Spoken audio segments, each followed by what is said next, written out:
Langit Pontianak tampak sendu. Awan kelabu menggantung rendah di atas perkampungan tua di tepi sungai Kapuas.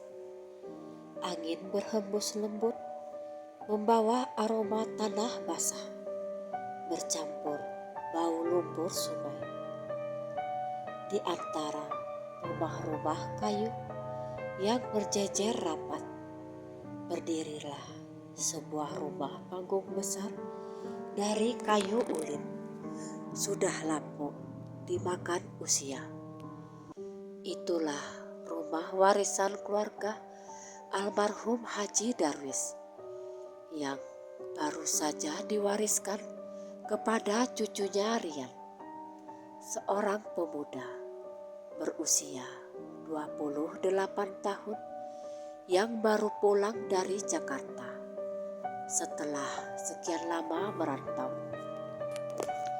Rian tidak pernah menyangka bahwa dirinya akan kembali ke kota kelahirannya secepat ini.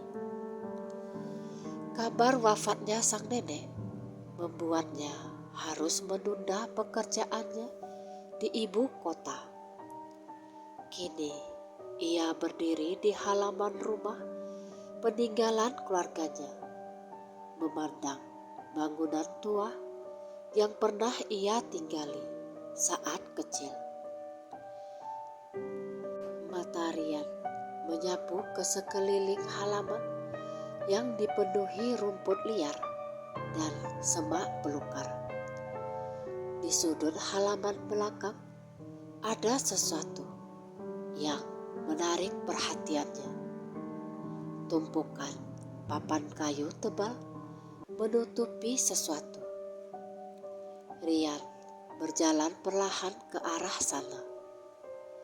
Papan-papan itu terlihat seperti sengaja dipaku menutupi lubang besar di tanah. Di sekitarnya tumbuh pohon pisang dan semak liar, membuat area itu tampak lembab dan suram. Ini pasti sumur tua itu, gumam Rian. Ia masih ingat samar-samar dulu neneknya sering melarang ia bermain di belakang rumah. Katanya di situ ada sumur tua yang sudah ditutup karena dianggap berbahaya. Namun anehnya, meski sudah bertahun-tahun tertutup, area itu tetap lembab, seolah tanahnya selalu basah dari bawah. Sore berganti malam. Rian menyalakan lampu minyak di ruang tengah karena listrik belum disambungkan kembali. Suara jangkrik dan sesekali lolongan anjing dari kejauhan membuat suasana semakin sunyi. Saat ia duduk di ruang tamu sambil memeriksa foto-foto lama keluarga, ia menemukan satu foto yang membuatnya mengerutkan dahi. Dalam foto itu tampak kakek dan neneknya berdiri di halaman belakang, tepat di depan sumur tua yang kini tertutup papan. Tapi yang membuat Rian merinding, ada bayangan hitam samar di antara mereka, tinggi dan kurus, berdiri agak jauh di belakang. Mungkin cuma efek cahaya, pikirnya mencoba menenangkan diri. Tapi semakin lama ia menatap, semakin kuat perasaan tak enak itu tumbuh di dadanya. Malam itu ia tidur di kamar lama neneknya. Udara terasa dingin, padahal Pontianak terkenal panas dan lembab. Saat tengah malam, Ia terbangun karena mendengar suara ketukan halus dari arah belakang rumah. Tok, tok, tok. Awalnya pelan, lalu makin keras. Rian berusaha mengabaikannya, mengira itu suara ranting atau binatang. Namun tiba-tiba terdengar suara gemericik air yang sangat jelas, seperti seseorang sedang menimba air dari sumur. Jantungnya berdegup cepat. Ia tahu di belakang rumah tidak ada sumur lain selain sumur tua yang sudah ditutup itu. Dengan langkah ragu, ia bangkit dan menyalakan senter. Ia berjalan ke dapur, lalu ke belakang rumah. Suara gemericik itu berhenti tiba-tiba, berganti dengan suara bisikan halus. Airnya jangan dibuka. Senter di tangannya bergetar. Ia memutar cahaya ke arah papan penutup sumur. Tidak ada siapa-siapa.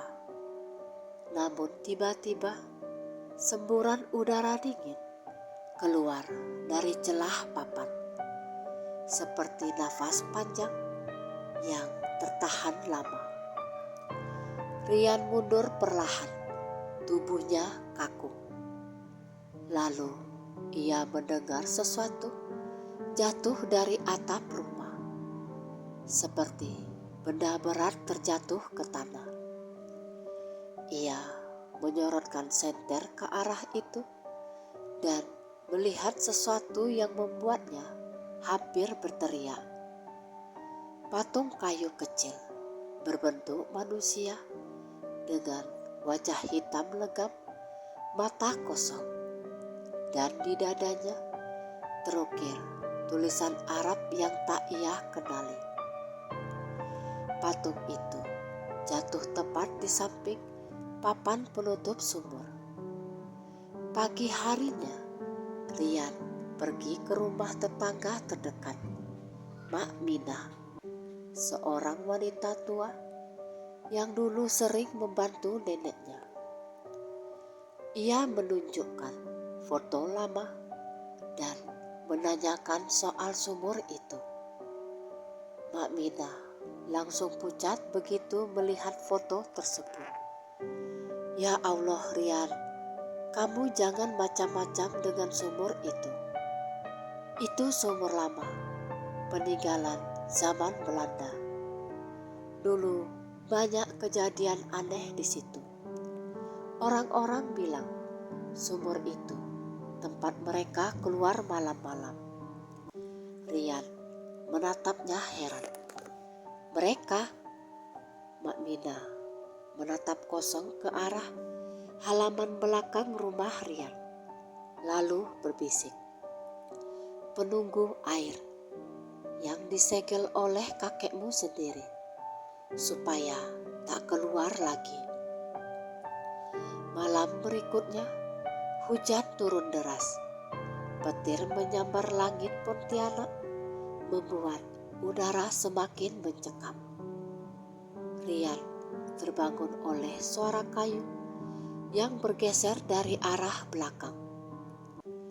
Ia segera berlari dengan senter di tangan. Dan benar saja, beberapa papan penutup sumur itu sudah terlepas, seolah ada yang mendorongnya dari bawah.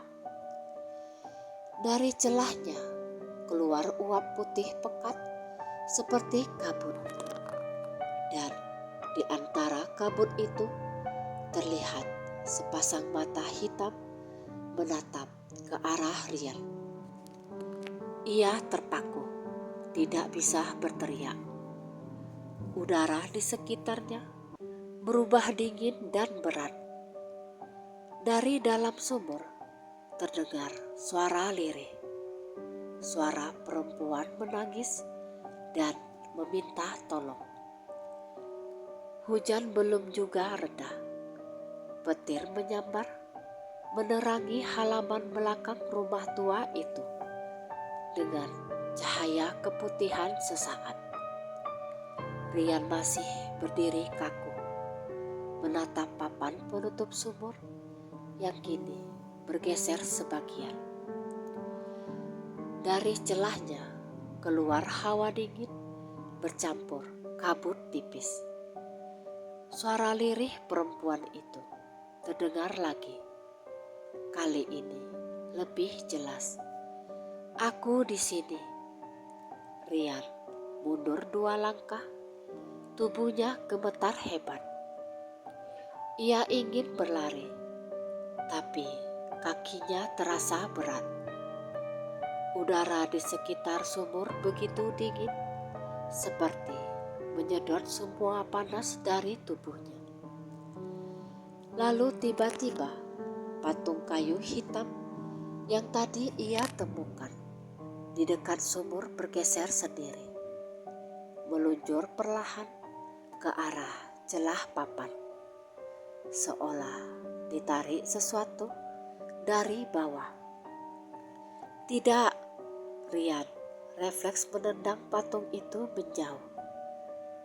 Tapi begitu patung itu jatuh ke tanah, terdengar suara jeritan tajam dari dalam sumur, seperti suara seseorang yang kesakitan dan marah.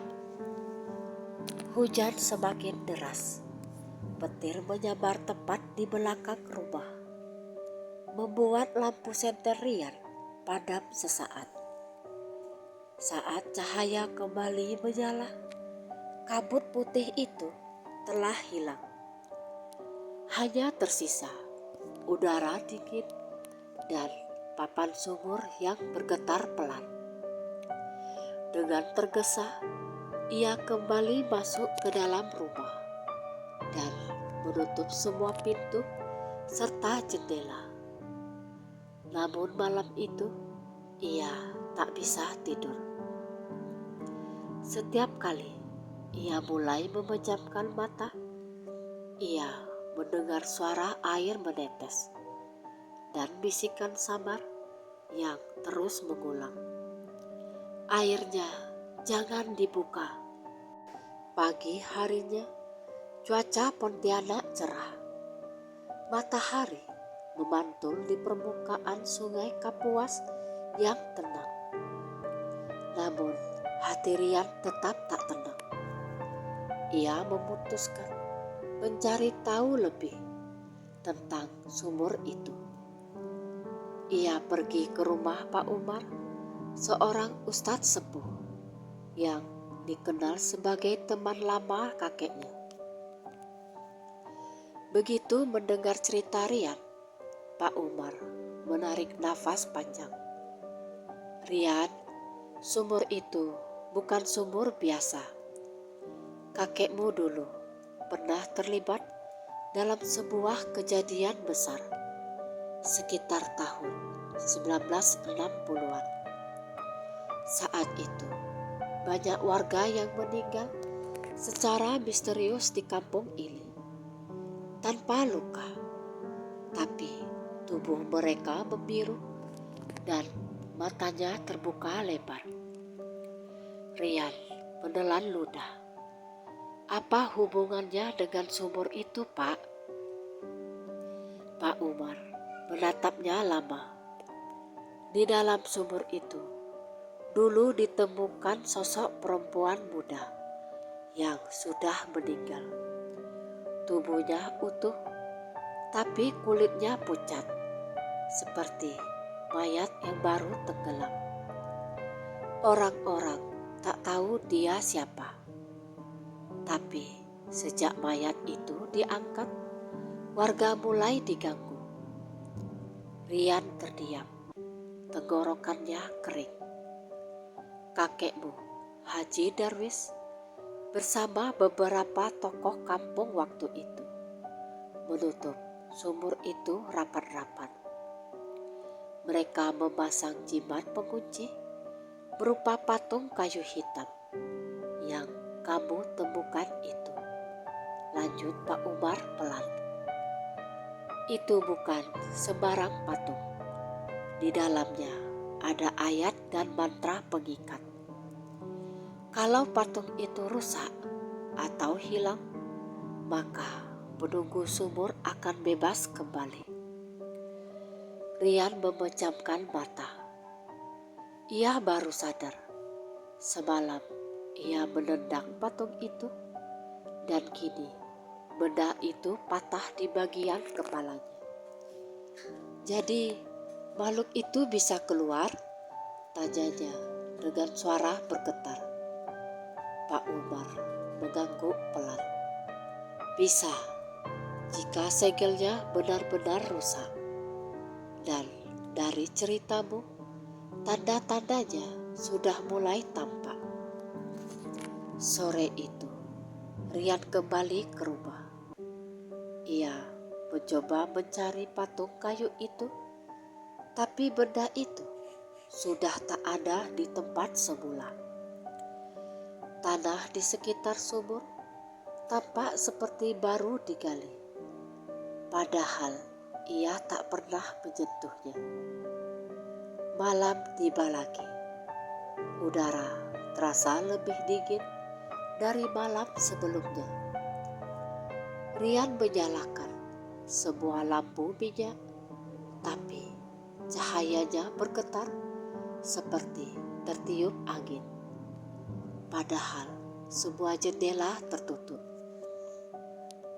Saat tengah malam, dari arah dapur terdengar suara langkah kaki basah, seperti seseorang berjalan tanpa alas kaki di atas lantai kayu. Rian beranjak dengan hati-hati. Lampu minyak di tangannya bergetar pelan. Ketika ia menengok ke arah dapur, ia melihat bekas tapak kaki basah menuju ke pintu belakang, tepat ke arah sumur tua itu. Ia mengikuti jejak itu perlahan. Setiap langkah membuat papan lantai berderit pelan. Saat tiba di dekat pintu belakang, hawa dingin langsung menyergap. Rian mengintip dari sela pintu dan matanya membulat kering. Di depan sumur yang kini terbuka separuh, berdiri sosok perempuan berambut panjang basah menutupi wajah. Bajunya lusuh dan meneteskan air, seperti baru saja keluar dari air. Tubuhnya pucat dan jari-jarinya menggenggam sesuatu, yaitu potongan patung kayu hitam yang patah. Rian tidak bisa bersuara. Sosok itu mengangkat wajahnya perlahan. Wajah pucat itu menatap Rian. Matanya hitam tanpa bola mata. Dari mulutnya keluar suara seperti air mendidih. Lalu ia berbisik, "Kenapa kau buka segelnya?" Rian berlari secepat mungkin ke ruang tengah. Lampu minyak padam tertiup angin, meninggalkan kegelapan total, dan dari arah belakang terdengar suara langkah basah mengejarnya. Makin lama, makin dekat. Saat ia sampai di kamar, ia menutup pintu dan memegang dadanya yang berdegup kencang. Namun, ketika ia menoleh di cermin kamar, tampak bayangan sosok itu berdiri tepat di belakangnya. "Kembalikan aku ke dalam air," Rian menjerit. Tapi jeritannya tertelan oleh suara petir yang menggema di luar. Keesokan harinya, Mak Minah datang ke rumah karena mendengar kabar dari tetangga bahwa Rian berteriak tengah malam. Tapi saat ia sampai, rumah itu sunyi. Pintu tidak terkunci. Di ruang tamu masih ada bekas lampu minyak yang padam. Di kamar, kasur berantakan. Namun Rian tak ada. Mak Minah memanggil-manggil. "Rian, Nak Rian, kamu di mana, Nak?" Tak ada jawaban. Sampai ia menoleh ke belakang, ke arah halaman. Di sana, papan penutup sumur sudah terbuka seluruhnya. Dan di tepinya ada bekas kaki basah menuju ke arah rumah. Malam itu, angin dari arah Sungai Kapuas bertiup kencang. Bulan tertutup awan gelap. Suara riak air sungai terdengar sampai ke halaman rumah tua keluarga Haji Darwis. Di balik rumah itu, sumur tua kini telah benar-benar terbuka. Papan-papan penutupnya berserakan, sebagian mengapung di genangan air hujan. Mak Minah berdiri di tepi halaman dengan wajah pucat pasi. Ia tak berani mendekat, tapi matanya terus menatap ke arah sumur. Di dalamnya tampak permukaan air berputar pelan. Bukan seperti air biasa, melainkan hitam pekat dan berbau anjir. Ya Allah, apa yang terjadi dengan anak itu? Ia memutuskan memanggil Pak Umar, Ustadz sepuh yang dikenal arif dan berhati tenang. Tak lama kemudian, dua sosok itu sudah berdiri bersama di halaman belakang. Pak Umar membawa air zam-zam, garam, dan seutas tali yang diikat dengan kain putih. "Sumur ini sudah terbuka segelnya," kata Pak Umar lirih. "Aku takut bukan hanya satu yang keluar." Mak Minah menelan ludah. "Maksud Pak Ustadz, penunggu air itu bukan makhluk tunggal. Ada yang tua, ada yang muda. Dulu kakek Rian hanya bisa menyegel salah satunya." Pak Umar memulai doa dan menaburkan garam di sekeliling sumur. Tapi baru beberapa ayat ia baca, angin berputar kencang di sekitar mereka. Dari dalam sumur terdengar suara perempuan menangis dan suara tawa laki-laki yang berat dan serak. "Dia sudah kubawa." Suara itu bergema pelan, seperti berasal dari dasar bumi. Mak Minah mundur ketakutan. "Pak Umar, itu suara apa?" Pak Umar menggenggam tasbihnya erat. "Rian, sepertinya ia sudah terseret ke dunia mereka." Sementara itu, di sisi lain, Rian membuka matanya perlahan. Ia tak tahu di mana ia berada. Sekelilingnya gelap, hanya terdengar suara air menetes dan desir angin berat. Ia mencoba bangkit, tapi tanah di bawahnya berlumpur dan dingin. Begitu matanya terbiasa dengan gelap, ia sadar bahwa dirinya berada di dalam sumur tua itu. Dindingnya licin dan air hitam setinggi lutut mengelilinginya. "Bagaimana aku bisa di sini?" gumamnya lirih. Tiba-tiba dari balik genangan air muncul bayangan perempuan. Sosok yang sama seperti semalam. Rambut panjangnya menutupi wajah. Tubuhnya bergetar seperti menahan tangis. "Kenapa kau kembalikan aku?" katanya dengan suara serak. Rian mundur beberapa langkah, namun punggungnya terbentur dinding sumur. "Aku tidak tahu apa yang terjadi. Siapa kamu sebenarnya?" Perempuan itu menatapnya dan perlahan menyingkap rambutnya.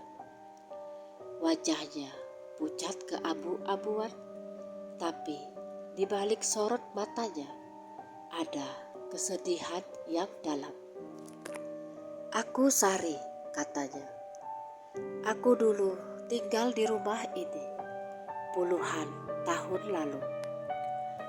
Aku dibunuh dan dilemparkan ke sumur ini agar rahasia keluarga tidak terbongkar." Rian terperanjat. "Rahasia keluarga?" Sari menunduk. Air matanya menetes bercampur air hitam. "Kakekmu, Haji Darwis, dulu punya sahabat dekat yang mengkhianatinya demi harta tanah di pinggir sungai. Aku anak dari sahabat itu. Saat aku tahu kebenarannya, aku datang untuk meminta keadilan. Tapi aku tak pernah keluar lagi." Rian membeku. Semua darah di tubuhnya seolah berhenti mengalir. "Kakekku yang membunuhmu?" tanyanya lirih. Sari menggeleng pelan. "Bukan dia yang membunuh langsung, tapi dia menyembunyikan kebenaran itu. Ia tahu aku mati di sumur ini, tapi ia menutupinya, memasang segel agar arwahku tak bisa pergi. Katanya demi melindungi nama keluarga." Suara tangisnya berubah menjadi lirih dan pasrah. "Selama puluhan tahun aku terkurung di air dingin ini. Aku hanya ingin keluar dan menceritakan kebenaran. Tapi ketika segel dibuka, aku marah. Aku kehilangan kendali." Rian menatap perempuan itu dengan mata berkaca. "Kalau begitu, apa yang harus aku lakukan untuk membebaskanmu?" Sari menatapnya lembut. "Kau harus membuka sumpah darah di atas sumur. Tapi berhati-hatilah, ada sosok lain yang juga dikurung bersamaku, penjaga sumpah. Dia tidak akan membiarkanmu pergi hidup-hidup." Belum sempat Rian bertanya, air di dalam sumur mulai bergolak. Dari dasar muncul buih hitam yang kemudian berubah menjadi bentuk manusia besar bertanduk. Tubuhnya seperti diselimuti lumpur dan matanya menyala merah. "Dia tidak boleh bebas," raung makhluk itu. Suaranya membuat dinding sumur bergetar. Sari menjerit dan berdiri di depan Rian. "Lari, segelkan kembali sumur ini sebelum semuanya terlambat." Rian menatap ke atas. Jauh di atas sana, sabar-sabar terlihat cahaya. mungkin dari halaman rumah. Dengan sisa tenaga, ia berusaha memanjat dinding licin itu. Tapi tangan besar dari air hitam meraih kakinya dan menariknya ke bawah. "Tidak!" teriak Rian. Ia berpegangan pada batu di dinding, berusaha menendang makhluk itu. Tapi kekuatannya jauh lebih besar. Air dingin menyentuh pinggangnya, lalu naik ke dada. Ia bisa merasakan tubuhnya ditarik ke dalam pusaran hitam. Sari berteriak, lalu meraih tangan Rian. "Percayalah, kalau kau berhasil keluar, tutuplah sumur ini selamanya. Dan doakan aku, supaya aku bisa pergi dalam tenang." Rian menggenggam tangan Sari erat. Tapi seketika makhluk hitam itu menjerit marah dan menenggelamkan keduanya ke dalam pusaran air pekat. Di atas, Pak Umar dan Mak Mina melihat air di dalam sumur bergejolak hebat. Angin berputar di sekitar halaman. Daun-daun berterbangan, suara petir menyambar. Pak Umar berteriak membaca ayat-ayat suci. Sementara Mak Mina menutup telinganya karena suara dari dalam sumur begitu mengerikan. Lalu tiba-tiba dari dalam sumur muncul cahaya putih terang. Air hitam yang semula berputar kini memancar ke atas, lalu tenang perlahan. Pak Umar berlari ke tepi sumur. Di dalamnya air telah berubah jernih. Tidak ada tanda-tanda Rian. Mak Minah menangis sejadi-jadinya. "Anak itu, kemana dia, Pak?" Pak Umar menatap langit yang perlahan cerah. "Dia menebus dosa keluarganya sendiri." Pagi menjelang, sisa hujan semalam masih menetes dari daun pisang di belakang rumah. Cahaya matahari pelan-pelan menembus sela awan, menyinari halaman rumah tua keluarga Haji Darwis yang kini tampak lebih tenang. Namun di tepi sumur masih terasa hawa dingin yang aneh. Dingin yang bukan berasal dari udara biasa. Mak Mina duduk di tangga rumah. Matanya sembab. Sejak semalam, ia dan Pak Umar tidak tidur, menunggu tanda-tanda dari sumur itu. Tapi sampai matahari muncul, Rian tidak juga muncul. "Dia sudah menebus semuanya," kata Pak Umar pelan, menatap sumur yang kini airnya bening seperti kaca.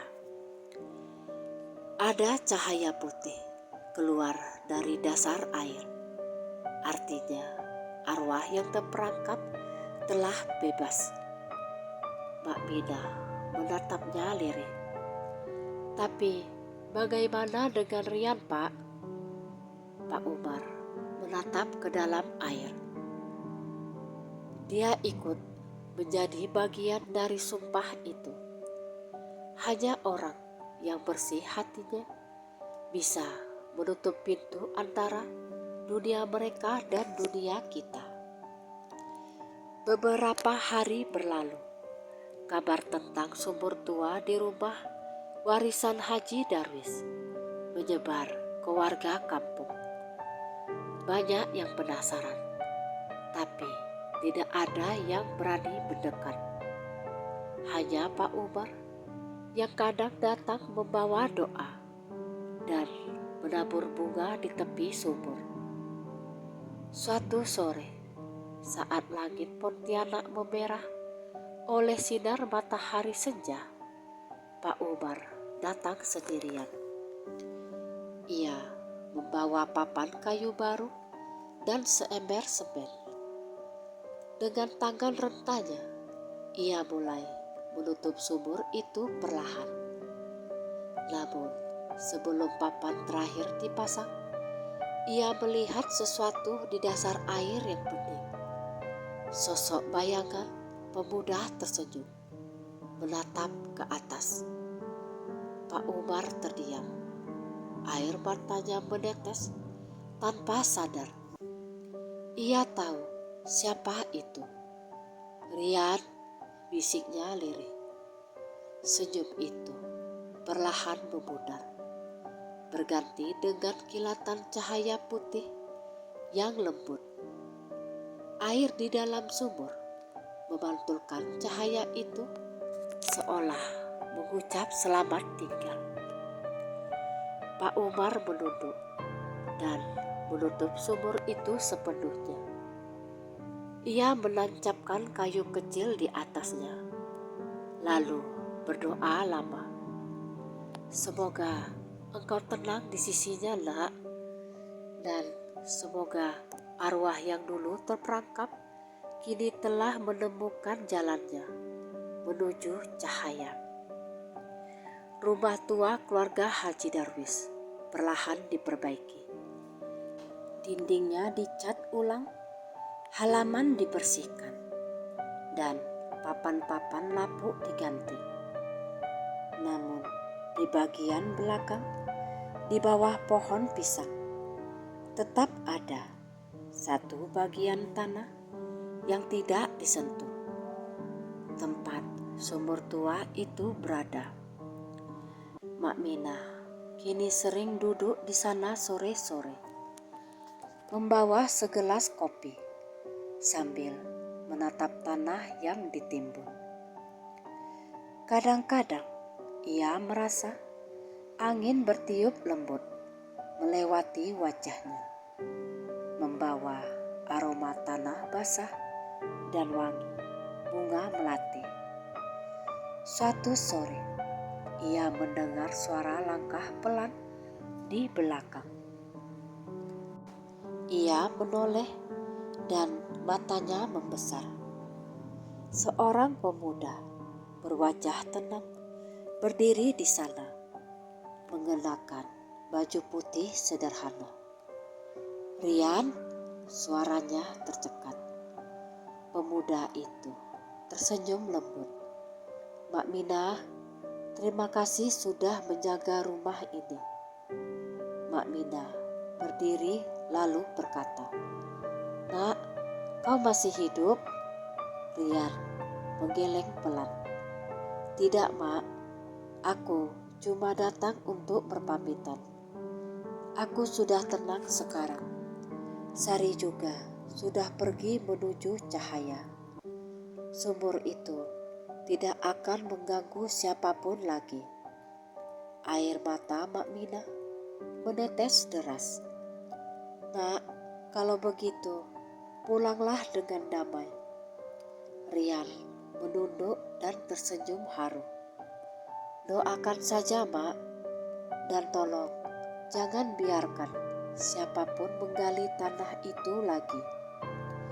Setelah berkata begitu, tubuh Rian perlahan memudar bersama hembusan angin senja. Daun pisang bergoyang pelan, lalu suasana menjadi hening. Beberapa tahun kemudian, rumah warisan Haji Darwis akhirnya dijual kepada seorang keluarga muda. Mereka memugar sebagian besar bangunannya. Namun, dengan saran warga sekitar, area di belakang rumah tetap dibiarkan seperti semula, dipagari bambu dan tidak digali. Konon, kadang di malam bulan purnama, Pemilik rumah baru mendengar suara gemericik air di belakang rumah. Padahal tidak ada sumur lagi di sana. Suara itu disusul dengan aroma wangi melati yang lembut. Warga percaya itu adalah tanda bahwa Rian dan Arwahsari masih menjaga rumah itu. Bukan untuk menakuti, tapi untuk memastikan tidak ada lagi yang membuka jalan antara dunia manusia dan dunia arwah. Suatu malam, langit Pontianak bersih tanpa awan. Bulan bersinar di atas sungai Kapuas, memantulkan cahaya ke rumah tua yang kini tampak damai. Seekor burung hantu bertengger di pohon pisang, mengeluarkan suara lirih. Di bawahnya, di tanah yang menutup sumur tua itu, muncul titik cahaya kecil, seperti kunang-kunang yang memancar lembut. Dari kejauhan terdengar bisikan halus, suara Rian. Semua sudah berakhir. Terima kasih. Dan setelah itu, cahaya kecil itu pun padam. Yang tersisa hanyalah ketenangan malam dan desiran lembut sungai Kapuas yang mengalir abadi, seolah ikut menyimpan rahasia tua yang akhirnya menemukan kedamaian.